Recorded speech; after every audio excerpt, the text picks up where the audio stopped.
Now we've come to the top 5 absolute you must have Batman titles that you must have.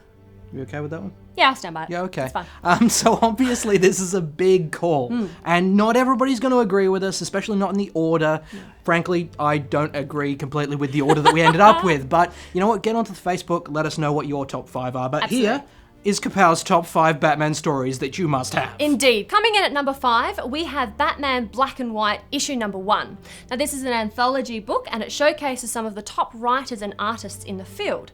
As the name suggests, it is done in black and white and it gives a really beautiful feel to this book. One of my personal favourites is Ted McKeever's Perpetual Mourning, which is actually an Eisner Award nominee. Yeah. It tells the story of Batman trying to solve the murder of a young woman, but doing by legwork and forensics.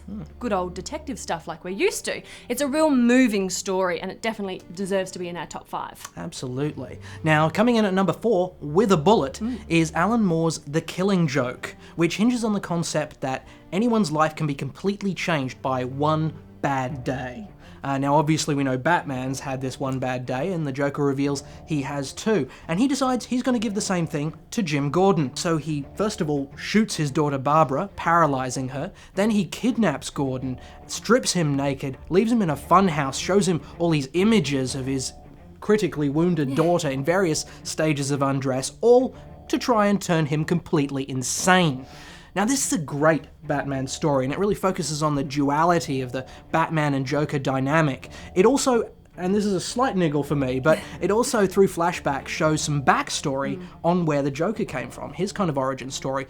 I think he's stronger without one, but it does give you the proviso that he may be remembering things that never actually happened. Yes. Or in his own words, if I'm going to have a past, I prefer it to be multiple choice. Coming in at number 3 is Arkham Asylum, written by Grant Morrison with magnificent art by Dave McKean. This is possibly one of the creepiest Batmans I've ever read. Joker takes over Arkham Asylum and invites the Bat to come and play. You get a wonderful insight into the weird, twisted psyches of all the inmates. Plus, a little bonus, you also get the horrific backstory of Arkham Asylum itself and its founder, Amadeus Arkham.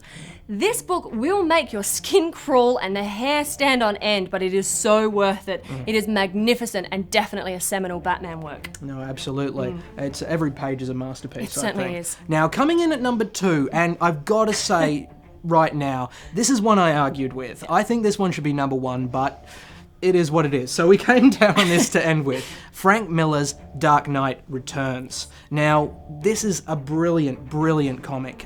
This shows us a dark, possible future where gangs run riot in the streets, everybody is corrupt. This is years after all the DC heroes have retired and disappeared. But, of course, as the title tells us, The Dark Knight Returns. Now, this is a Batman past his physical prime. This is a Batman who gets by on his experience and his cunning. This is a Batman who, frankly, is as scary as I have ever seen him. The artwork is also spectacular, with Miller, as usual, doing double duty on pencils. Look, my opinion, this is as close as you're likely to get to a perfect graphic novel. Yes, but now we come to number 1. Drum roll, please. Now, you may have already guessed this, but of course, our number 1 is Frank Miller's Batman Year One. It gives us a fantastic, new, dark, gritty origin story of Batman set in a reality that we can understand and relate to. Not just the origin story of Batman do we get in this book, but also of Catwoman and Jim Gordon. That's a 3 for 1. It's a That's bonus. a bargain. Yeah. So if you call yourself a Batman fan and you don't have this on your bookshelf, you should be ashamed of yourself. Yeah, you know what? That's harsh, but it's fair. It is fair. I'd also like to throw out an honourable mention to the Night Saga. Yeah. Now, this is the arc that covers Nightfall, Night's Quest, and Night's End, which is our first meeting with Bane, and it's an event that really shakes Gotham to its core. It does. Maybe not an essential read, but definitely worth a look. Yeah. Because you know what? There are 2 different kinds of Batman stories.